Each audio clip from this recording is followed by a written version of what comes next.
If you want to learn how to insert anything in Inkscape, you're in the right place.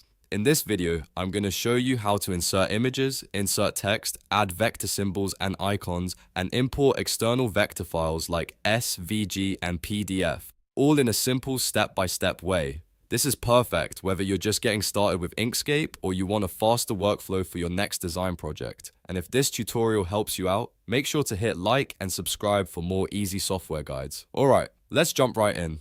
First, let's look at how to insert images in Inkscape. To do that, go up to File, then choose Import, or simply press Ctrl and I on your keyboard. This opens a file browser where you can select your image file. Inkscape supports common formats like PNG, JPG, and TIFF, so pick the image you want to bring into your design. After selecting the file, you'll see an Import dialog. This part is important because you need to choose whether to embed or link the image. If you choose Embed, the image data is saved directly inside the SVG file, which is great if you don't want the image to go missing later. If you choose Link, the file stays smaller, but you need to keep the original image in the same folder so Inkscape can find it. Once you've made your choice, click OK and the image will appear on your canvas. From there, use the selection tool or press S to move the image around, resize it, and position it exactly where you want.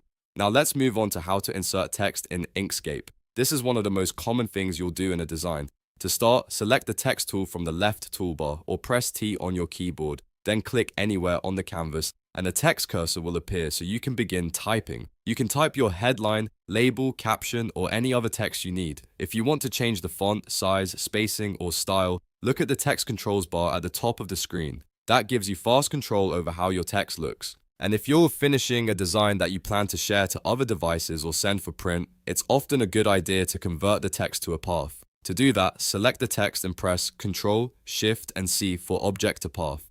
This locks in the appearance so the font won't change on another computer. Just remember, once text is converted to a path, it can't be ungrouped like normal text, so only do this when you're sure you're finished editing the wording. Next, let's talk about how to insert vector symbols and icons in Inkscape. This is really useful if you want to quickly add clean, scalable graphics without drawing everything from scratch. Go to Object, then Symbols, or press Ctrl, Shift, and Y on your keyboard. This opens the Symbols panel. Inside the panel, use the drop-down menu to browse different symbol libraries, such as logic symbols, flowchart shapes, or word balloons. When you find a symbol you want, just click and drag it straight onto your canvas. Because these are vector objects, they'll stay sharp at any size. In many cases, these symbols are grouped together, so if you want to edit individual parts, select the symbol and press Ctrl and U to ungroup it. That gives you more control if you need to customize the icon for your project. Finally, let's cover how to insert external vector files like SVG and PDF into Inkscape.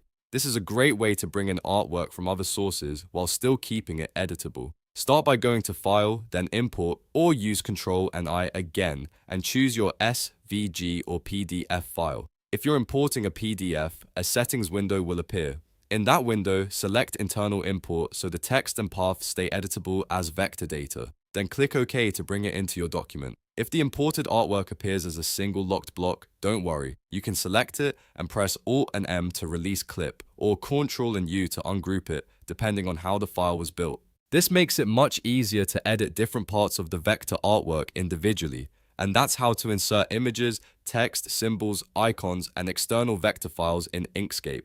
Once you know these basics, creating clean and flexible designs becomes much easier and much faster. If this video helped you, please give it a like, subscribe for more Inkscape tutorials, and let me know in the comments what you want to learn next. Thanks for watching, and I'll see you in the next one.